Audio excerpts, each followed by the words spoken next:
Peço que os irmãos abram suas Bíblias em Gênesis, capítulo 6.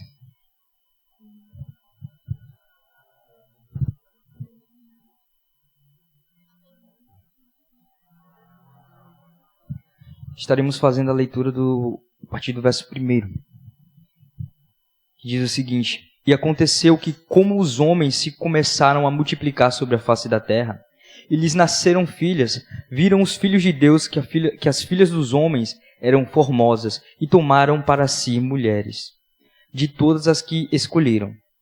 Então disse o Senhor: Não contenderá o meu espírito para sempre com o homem, porque ele também é carne, porém os seus dias serão 120 anos.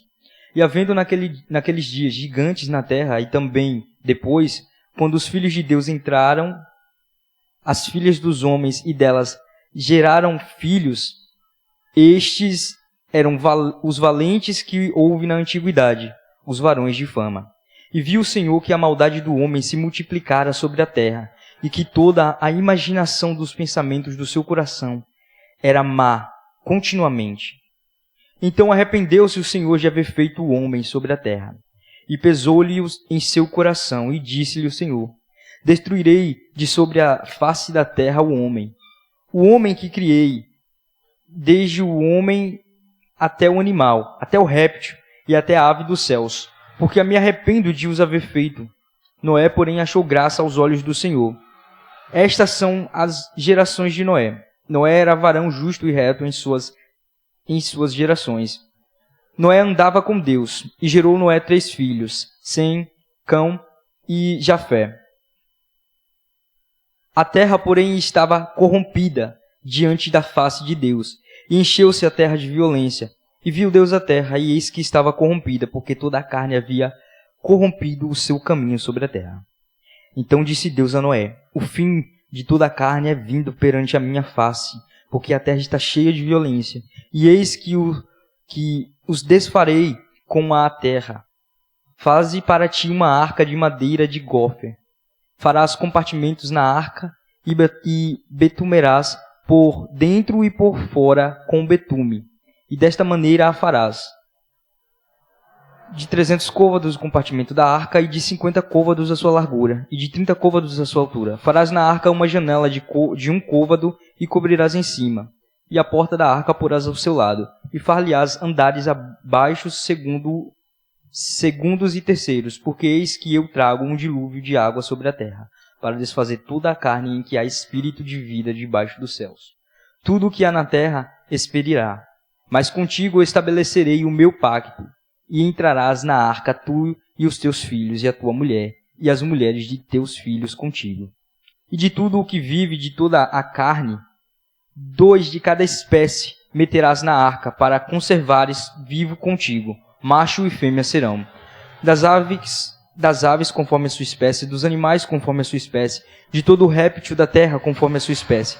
2 de cada espécie virão para ti, para os conservares em vida. E tu toma para ti toda a comida que se come e junta-a para ti, e te será para mantimento para ti e para eles. Assim fez Noé, conforme tudo o que Deus lhe mandou, assim o fez. Senhor, nós te agradecemos pela tua palavra, Pai. Te pedimos que o teu Espírito, Pai, abra, Senhor, os nossos olhos, que o Senhor derrame graça sobre nós para que nós venhamos entender, Pai. Pai, que o Senhor cresça e que eu diminua, Senhor, que a sua palavra seja expressada, Senhor, através do teu Espírito, com toda a verdade, Senhor, e com toda a retidão, meu Deus. Que o Senhor ministre aos nossos corações mais uma vez essa noite. Em nome de Jesus, amém. Esse capítulo nos narra o arrependimento do Senhor, o momento em que ele olha para a terra e vê que a terra está corrompida, o momento em que ele vê que a maldade consumiu o homem por completo. Então Deus se arrepende de ter feito o homem e resolve fazer um reset na terra. Ele decide então que iria matar toda a carne que possuísse vida.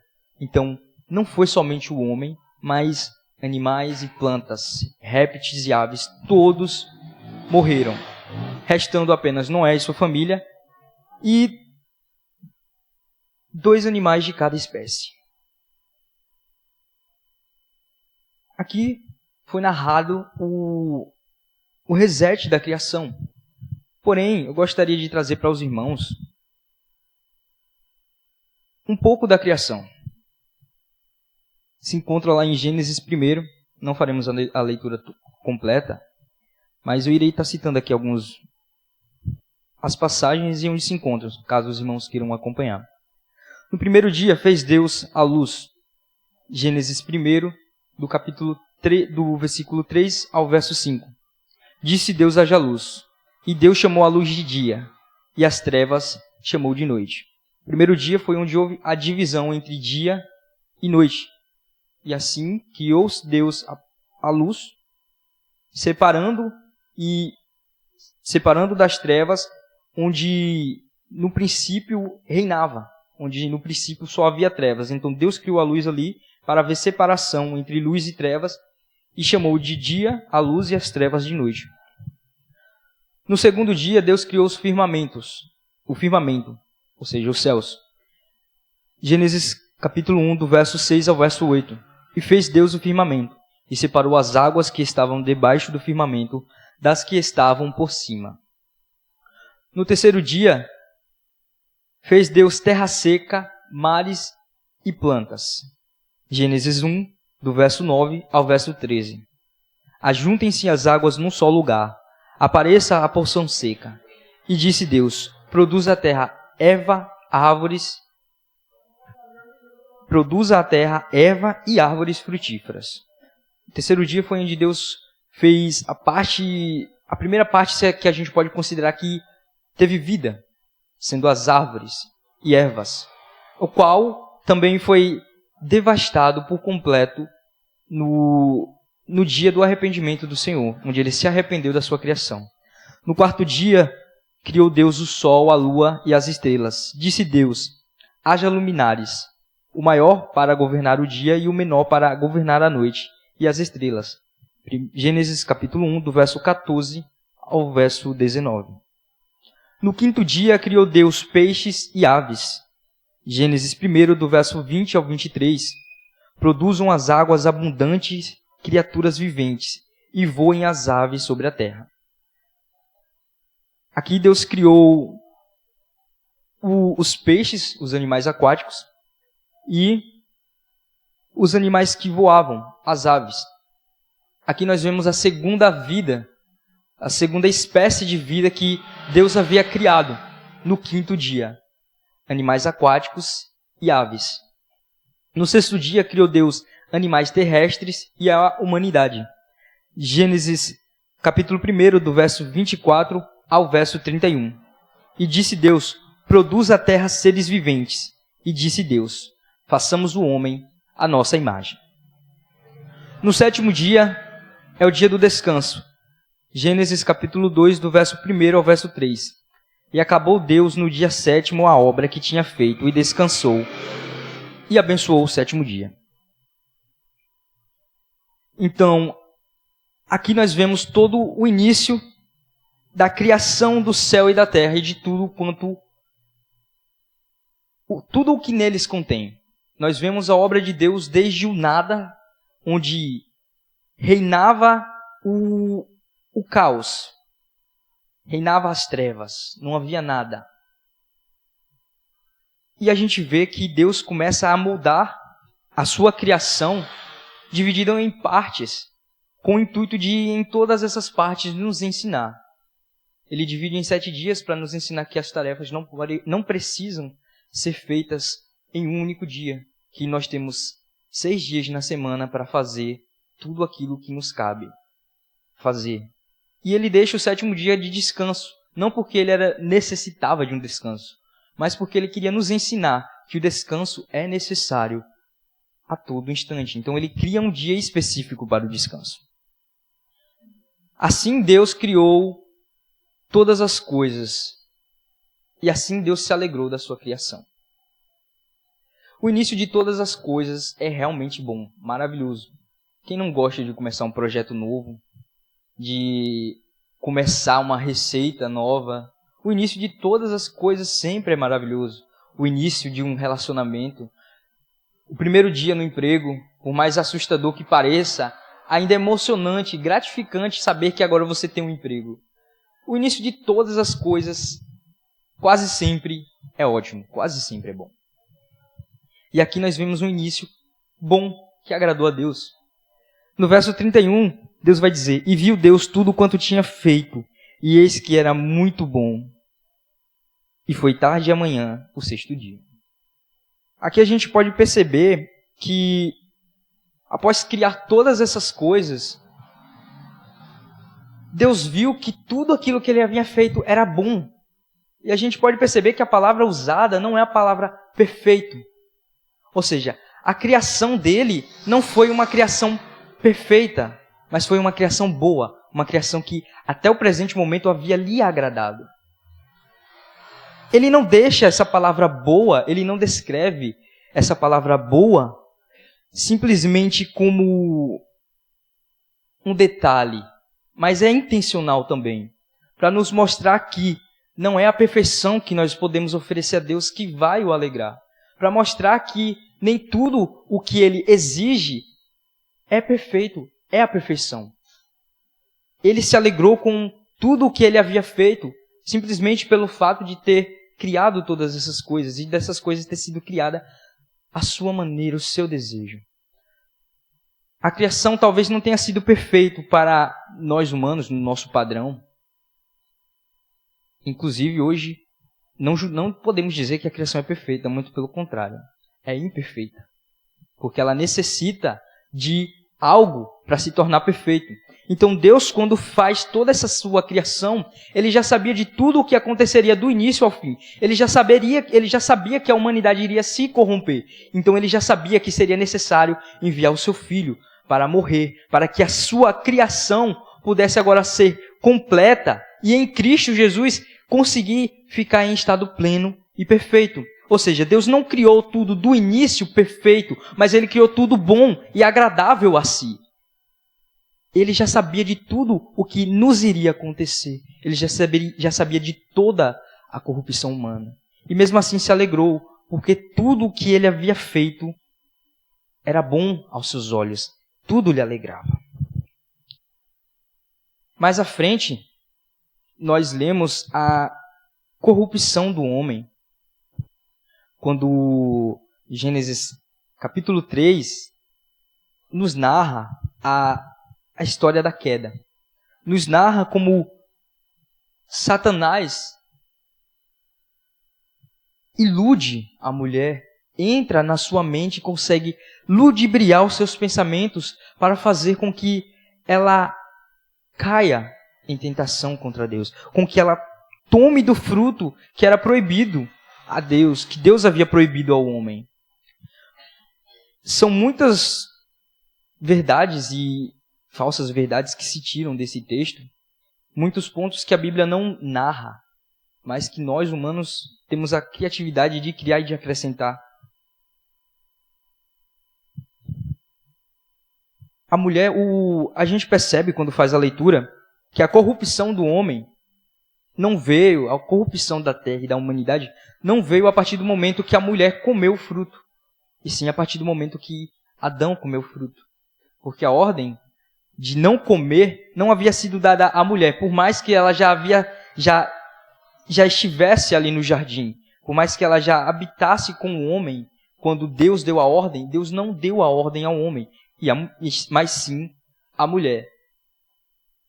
E foi justamente quando o homem caiu que a humanidade caiu, nos mostrando mais uma vez o plano do Senhor sobre que o cabeça da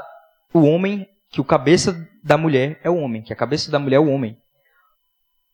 Ou seja, se o homem, a partir do momento que o homem erra, a mulher também começa agora a sofrer dos erros, pelo qual aquele que estava acima dela, aquele que estava sobre ela espiritualmente, que era o seu companheiro, o seu cônjuge, aquele que tomava frente nas decisões, aquele que falava diretamente com Deus e que guiava o lar, havia caído. Então a mulher caiu também junto com ele, e assim toda aquela terra pela qual Deus havia criado e havia colocado o homem como governante, se assim podemos dizer.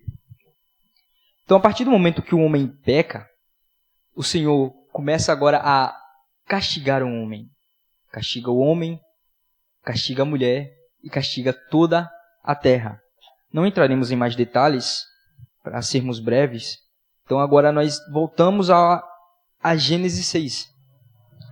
Após toda a criação, que aos olhos de Deus era boa, o homem falhou diante dos olhos de Deus, desobedeceu e com isso foi castigado. Entrou-se o pecado, contaminou o homem naquele jardim, contaminou toda a terra e toda a humanidade. De forma que nós vemos que não bastava apenas Deus matar toda a carne humana sobre a terra, mas foi necessário Ele matar todo o homem, toda a mulher, toda a ave, todo o animal aquático, inclusive as plantas, porque todos haviam pecado. Todos, o castigo caiu sobre todos. Então foi necessário Deus fazer um reset na humanidade. Foi necessário Ele fazer um novo recomeço. E para esse novo recomeço Ele escolheu a Noé, que ainda, diante dos olhos do Senhor, era digno de graça. Então Deus agiu com graça a Noé, permitindo que ele e sua família ficassem vivos. O recomeço, muitas vezes, é muito difícil, é bastante difícil.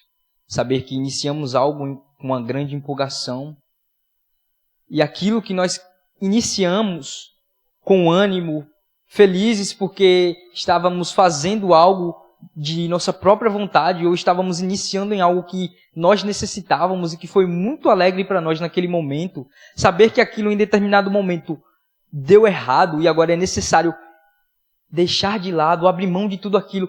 Muitas vezes é doloroso sair de um ambiente ao qual tem nos machucado, abrir mão de pensamentos que temos, de crenças que temos, porque não fazem mais jus ao ambiente ao qual estamos atualmente. Não fazem mais jus ao conhecimento que nos está sendo oferecido. Um exemplo que nós temos de pessoa que teve que abrir mão de todo o seu conhecimento e que provavelmente foi bastante confrontoso para si é o exemplo do apóstolo Paulo, que nós temos citado bastante ultimamente, que teve que abrir mão do seu conhecimento judaico, que teve que abrir mão daquilo que ele tinha como crença absoluta, como verdade absoluta, para correr agora atrás daquilo que ele tanto perseguia para matar. Agora ele saiu do estado de perseguidor para perseguido. Então ele teve que abrir mão da vida confortável que tinha, da vida promissora que ele tinha, da carreira promissora. Ele teve que recomeçar tudo a partir do zero. Aprender sobre quem era Cristo, aquele que havia se revelado a ele. Aprender sobre o que era agora essa nova religião que ele iria espalhar, esse novo conceito de salvação, que não vinha mais agora a partir das leis e dos costumes, das práticas que ele vinha praticando, mas da graça salvadora, do homem que morreu na cruz e que todos alegavam ser Cristo, mas que ele, com todas as suas forças, odiava, que ele detestava, que ele negava e não aceitava aquele homem como seu Senhor e Salvador, não aceitava aquele homem como Cristo, como aquele que havia sido anunciado desde antes da fundação da terra, como aquele que havia sido a promessa para eles. Ele não aceitava que era o Messias esperado. De muitas coisas ele teve que abrir mão e recomeçar. Pode ter sido doloroso para ele, muito provavelmente foi. Principalmente o fato de saber que agora ele seria um daqueles que ele estava perseguindo. De que agora ele estaria junto com aqueles que ele odiava. E que muitas vezes essas pessoas poderiam olhar para ele com olhos de ódio, com não aceitação, assim como ele não foi aceito no início, a ponto de que foi necessário ter testemunhas que testemunhassem que ele havia sido convertido na nova fé cristã. Mas esse não é o ponto. O ponto é justamente o recomeço. Às vezes nós estamos em estados em nossa vida onde estamos estagnados, onde não conseguimos mais evoluir, não vamos mais para frente, não vamos mais para trás, não vamos para um lado ou para o outro, permanecemos no mesmo lugar. Permanecemos na mesma fé, na mesma crença, permanecemos nos mesmos costumes que temos desde o dia que levantamos as mãos e dizemos que aceitamos ao Senhor. O costume de ficar sentado no púlpito, ouvindo. E a Bíblia nos diz que o próprio Deus teve que recomeçar algo, porque aquilo se corrompeu. Então, muitas vezes, o primeiro amor que nós temos já não existe mais. Já perdemos. Não temos mais o ânimo que nós tínhamos de buscar ao Senhor como nós tínhamos no início. Estamos estagnados. E isso não agrada ao Senhor, muito pelo contrário. Agrada mais ainda a Satanás. Por saber que se não estamos retrocedendo, não estamos saindo de Cristo, mas se não estamos avançando também, para ele é ótimo, porque isso significa que não estamos fazendo ele ser conhecido, não estamos fazendo Cristo ser conhecido, não estamos nos tornando conhecidos dele. E podemos estar sentados no púlpito, ou sentados no banco todos os dias na igreja, e quando chegar nos céus, ouvir um apartai-vos de mim, não vos conheço. Pregar no nome dele, mas sem conhecê-lo verdadeiramente, sem nos tornarmos conhecidos dele. Por quê? Deus tem uma identidade para cada um de nós. E é essa identidade que ele conhece em nós. E se não nos tornamos aquilo que ele preparou para nós, como vamos nos achegar diante dele? Se estamos estagnados, não vamos crescer em fé. Não vamos romper em fé. Não vamos crescer em virtude. Então, o que Deus está nos falando essa noite é: talvez seja o tempo de recomeçar. Talvez seja o tempo de abrir mão de crenças. Talvez seja o tempo de abrir mão de costumes religiosos, da falsa religiosidade que nós temos, da falsa oração que já virou reza, do falso costume de ler a Bíblia que achamos que estamos buscando ao Senhor, quando na verdade estamos todos os dias voltando para os mesmos capítulos e os mesmos versículos, com a mesma cosmovisão de sempre. Abrindo a Bíblia e lendo: o Senhor é o meu pastor e nada me faltará. E porque isso foi pregado lá atrás, não aceitamos as novas verdades que são da palavra. Porque recentemente começaram a descobrir que nos textos originais não era mais: o Senhor é o meu pastor e nada me faltará, e sim: o Senhor é meu pastor e de nada eu terei falta.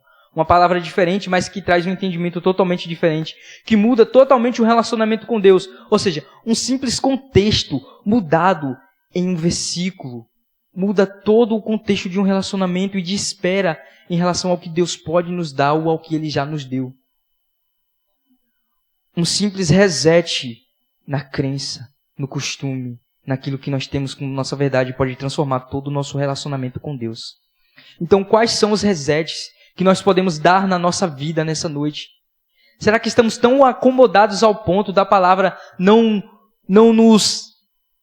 nos rasgar mais por dentro? Será que estamos tão acostumados a ler a Bíblia e fechar e não ter um relacionamento com Deus que tanto faz ter ou não ter?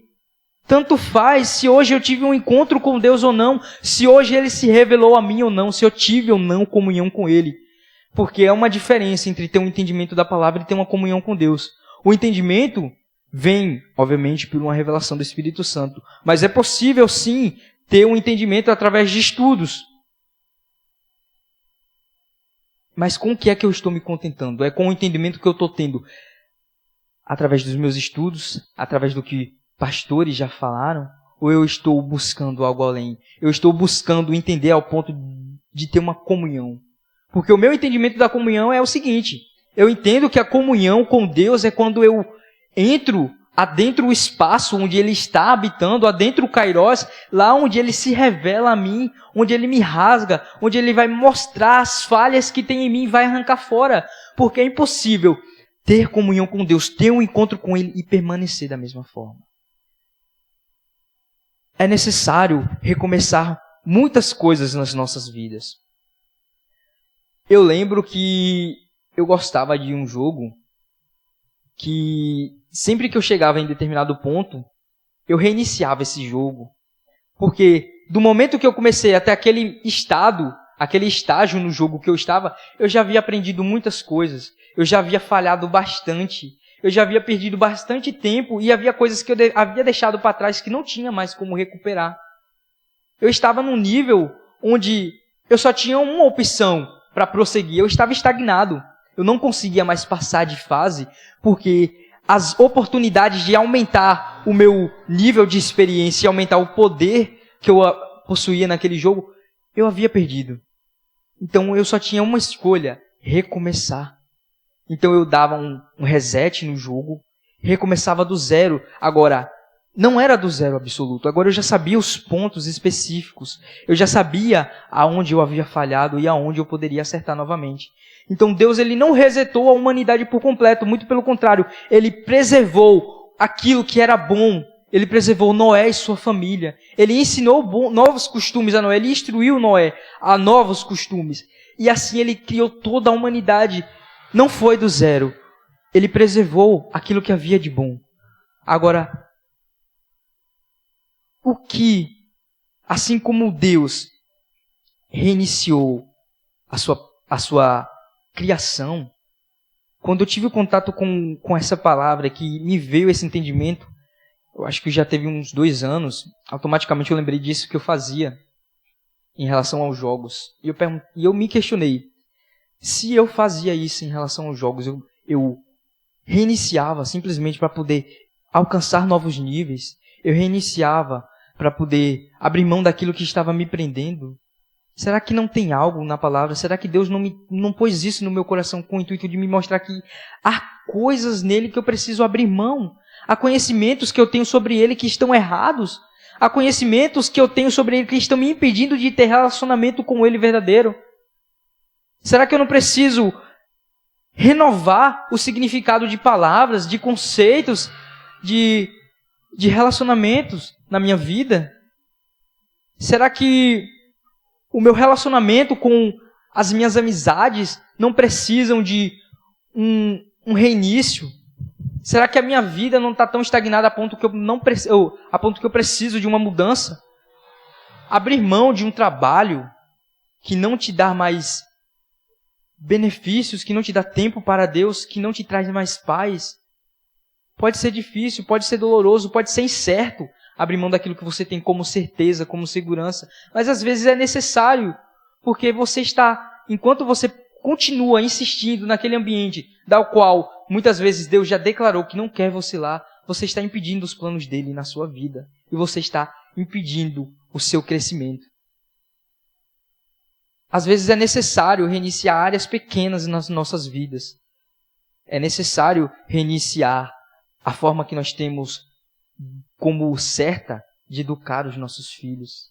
É necessário mudar a forma que nós temos, que é a correta, de nos relacionar com os nossos pais, com os nossos irmãos, com os nossos parentes e familiares. Às vezes é necessário voltar ao estado inicial do casamento, onde reinava a paixão, o amor, o primeiro toque, a primeira emoção, o primeiro beijo. É necessário voltar a esse início para que não venha a se perder. Ou seja, Deus viu que quando a sua humanidade estava totalmente corrompida e que só havia uma família que ainda era digna de graça, Ele não pensou 2 ou 3 vezes. Ele reiniciou toda a sua criação, porque Ele sabia que se continuasse assim, talvez os filhos de Noé também se perdessem, porque estavam vivendo em um ambiente altamente corrompido, em um ambiente onde a corrupção era extrema, que o Senhor não suportava mais. Então Ele preservou aquilo que era bom antes que se perdesse por completo. Talvez, meus irmãos, seja necessário abrir mão de um trabalho, de uma cidade, do conforto que você já possui no lugar da casa onde você já está estabelecido, para preservar o relacionamento familiar, para preservar a união com o seu cônjuge, com seus filhos, para ir além, talvez, para aprender mais sobre quem é Deus, para conquistar novos ares, para conquistar novos ambientes, para desbravar mais do Senhor. É necessário, às vezes, fugir de um ambiente religioso e ir para um ambiente calmo. Ir para um ambiente onde talvez você imagina que nunca encontraria Deus. Quebrar esses seus conceitos. Quebrar isso que você tem de que Deus não estaria lá.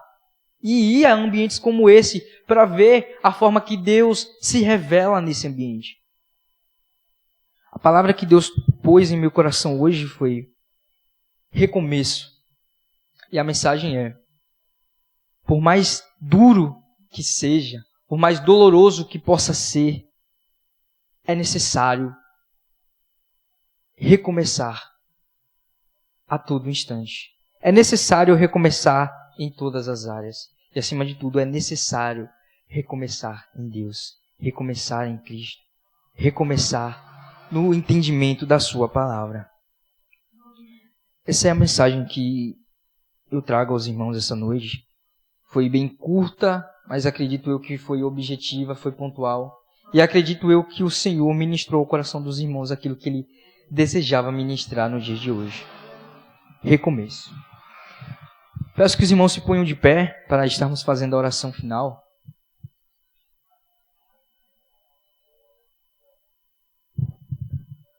Senhor, amado Deus, eterno Pai, graças te damos, Pai, porque a Tua palavra ela é altamente intuitiva e tudo foi descrito com um propósito.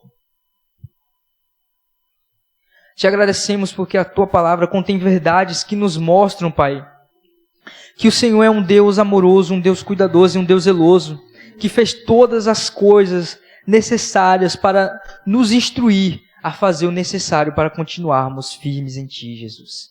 Assim como o Senhor resetou a sua humanidade, a sua criação, para preservar o amor deles a Ti, daqueles que ainda amavam a Ti, para preservar os bons costumes, o Senhor nos ensina nessa noite que devemos restaurar, reiniciar as nossas crenças, o nosso relacionamento contigo. O Senhor nos ensina que é necessário voltarmos ao primeiro amor.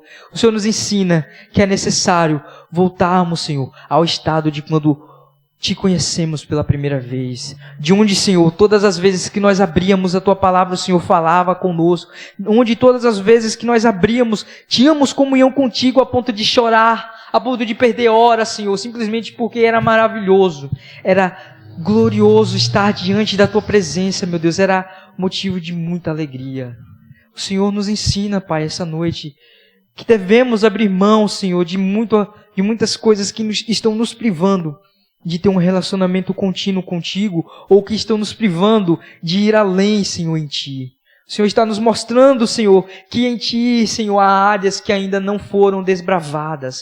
O Senhor está nos mostrando que em Ti, Senhor, há áreas que não foram respiradas, que em Ti há paixões que ainda não foram reveladas, que em Ti há mistérios ocultos ainda, Senhor, prontos, Senhor, para serem revelados a nós, meu Deus.